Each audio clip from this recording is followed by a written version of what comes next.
Berikut review skripsi dalam rangka pengumpulan tugas akhir semester ganjil tahun ajaran 2020-2021 mata kuliah Metodologi Penelitian Kualitatif dengan dosen pengampu yang terhormat Ibu Andina Nurul Wahidah MPD. Baik, bismillahirrahmanirrahim. Assalamualaikum warahmatullahi wabarakatuh. Perkenalkan, nama saya Andrea Delaviani dengan NIM 118111058. Program studi Pendidikan Agama Islam kelas PAIB. Jenis penelitian yang saya review yaitu skripsi dengan jenis penelitian fenomenologi. Baik, kita masuk ke bab 1 yaitu bagian pendahuluan. Di sini kita akan mereview latar belakangnya. Nah, di latar belakang ini kita akan menemukan permasalahan yang diangkat dalam judul penelitiannya dan alasan peneliti mengapa mengangkat judul penelitian ini. Nah, pada latar belakang ini saya menemukan permasalahan yang diangkat oleh peneliti yaitu ketidaklancaran komunikasi membawa akibat terhadap pesan yang disampaikan oleh guru. Untuk mencapai interaksi belajar mengajar, perlu adanya komunikasi yang jelas antara guru sebagai komunikator dan siswa sebagai komunikan, sehingga siswa dapat sukses dalam tugas belajarnya. Nah, hal ini juga sangat penting karena mempengaruhi motivasi belajar peserta didik. Alasan lain menurut peneliti yaitu jika sudah dikuasai materinya tetapi guru tidak bisa menjelaskan materi dengan jelas, maka murid akan kesulitan dalam menerima materi yang diajarkan. Nah, jadi menguasai materi saja itu tidak cukup.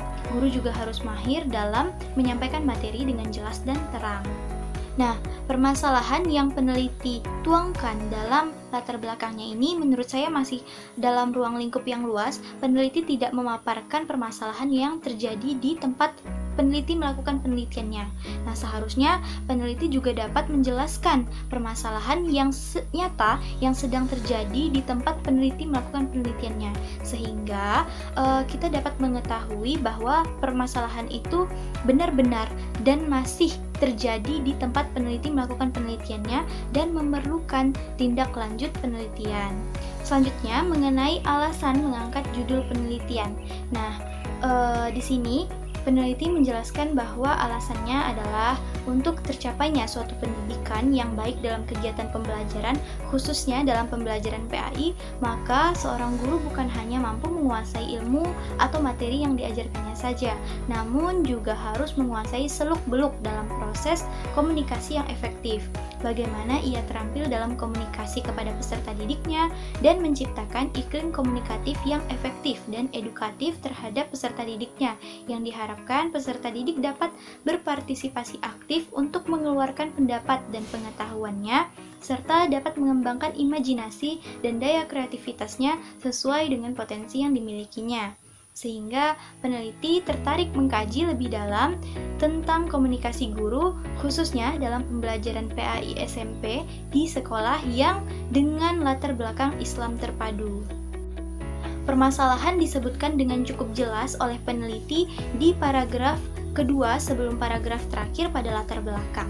Nah, alasan yang diberikan oleh peneliti juga sesuai dengan permasalahan yang ingin peneliti angkat dalam penelitiannya.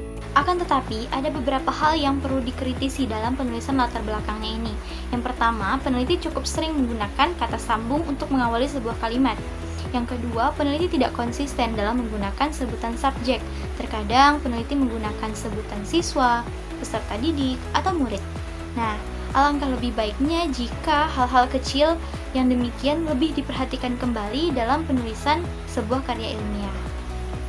Nah, selanjutnya mengenai screenshot paragraf data prapenelitian. Nah, data prapenelitian itu merupakan data yang diambil sebelum dilakukannya pengambilan data penelitian yang sesungguhnya, di mana data prapenelitian ini terdapat di latar belakang. Akan tetapi, pada skripsi yang saya review ini, peneliti tidak mencantumkan data prapenelitiannya. Padahal, peneliti dapat melakukan wawancara atau dengan teknik lain untuk mendapatkan data prapenelitian dengan narasumber terkait, karena skripsi yang baik adalah skripsi yang mencantumkan data prapenelitian yang jelas dan konkret. Selanjutnya mengenai pertanyaan penelitian dan tujuan penelitian. Nah, bisa dilihat di PPT yang udah saya buat bahwa di dalam skripsi ini terdapat 3 pertanyaan penelitian penelitian dengan 3 tujuan penelitian. Nah, jadi udah sesuai ya antara pertanyaan penelitian dengan tujuan penelitian, udah seimbang. Dan menurut saya pertanyaan ini juga sudah sesuai dengan sekiranya aspek apa saja yang diperlukan untuk dicari, untuk digali jawabannya dalam judul skripsi ini. Namun, di dalam skripsi ini peneliti menggunakan istilah rumusan masalah untuk pertanyaan penelitian yang seharusnya itu merupakan istilah untuk skripsi dengan pendekatan kuantitatif.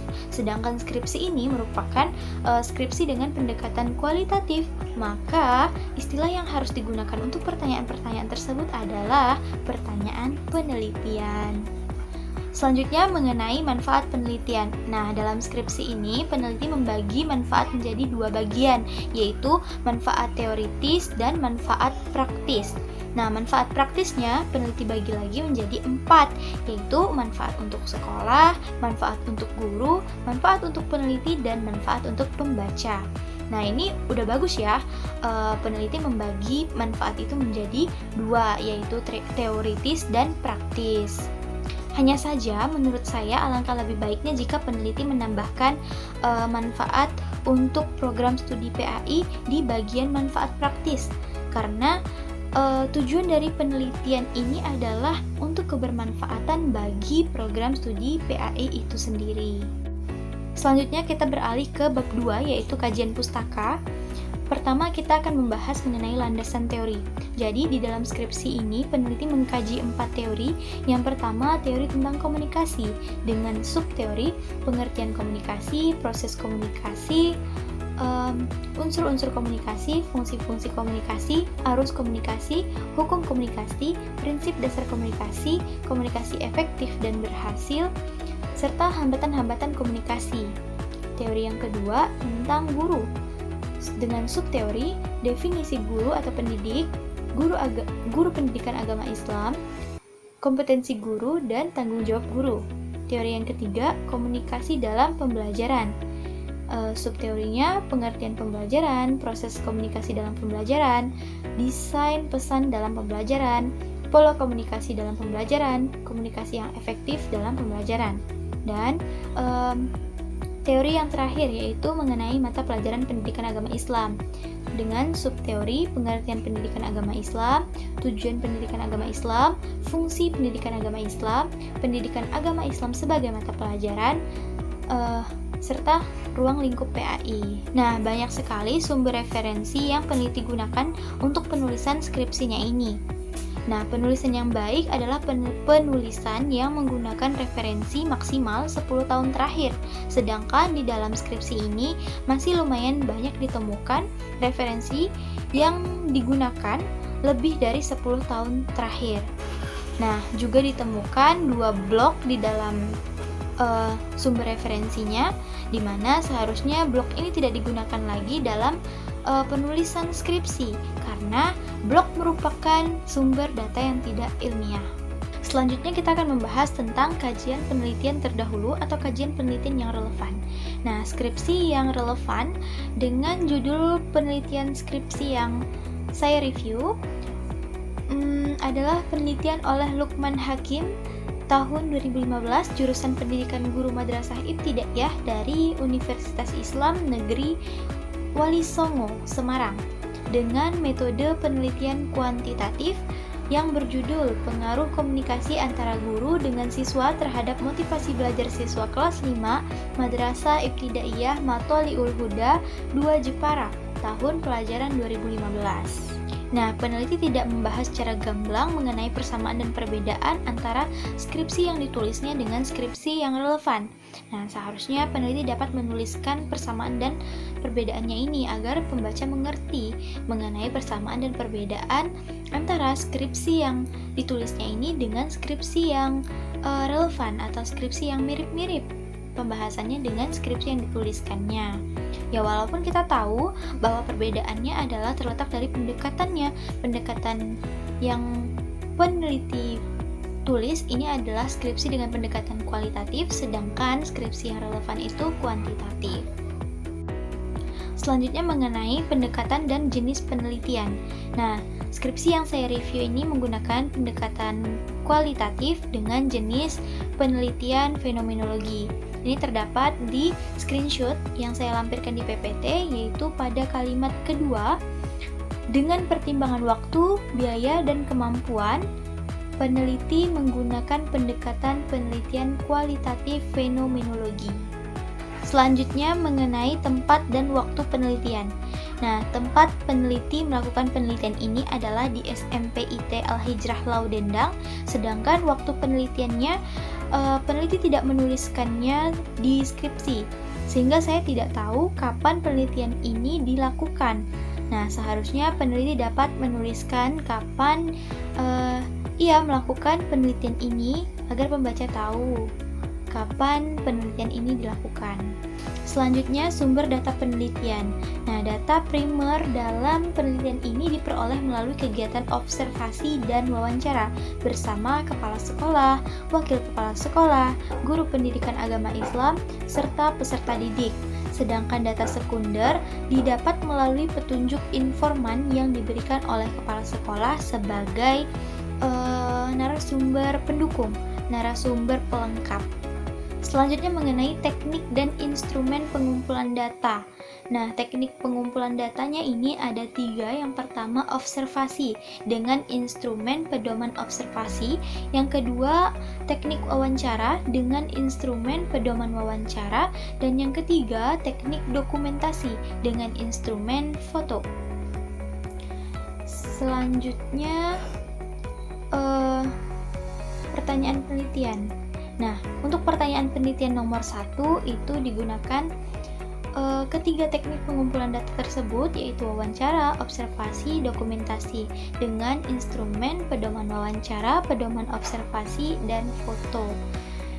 Pertanyaan kedua dan ketiga juga sama, menggunakan 3 teknik, yaitu wawancara, observasi, dokumentasi, dan instrumennya pedoman wawancara, pedoman observasi, dan foto. Jadi ketiga pertanyaan tersebut dicari dengan menggunakan teknik yang sama dengan instrumen yang sama pula. Baik, selanjutnya mengenai teknik analisis data. Nah, dalam skripsinya, peneliti menggunakan teknik analisis data dengan model interaktif dari Miles dan Huberman yang terdiri dari 3 kegiatan, yaitu reduksi data, penyajian data, dan kesimpulan atau verifikasi. Nah, selanjutnya mengenai teknik pemeriksaan keabsahan data. Nah, dalam skripsi ini peneliti menuliskan ada 4 teknik pemeriksaan keabsahan data. Yang pertama, kredibilitas, yang kedua, transferabilitas, yang ketiga, dependabilitas, dan yang keempat, konfirmabilitas. Namun, dalam poin ini peneliti hanya memberikan teori mengenai 4 teknik pemeriksaan keabsahan data tersebut. Jadi tidak diketahui secara pasti teknik apa yang digunakan untuk pemeriksaan keabsahan data dalam skripsi ini. Apakah 4 teknik tersebut digunakan semua ataukah tidak? Itu tidak diketahui.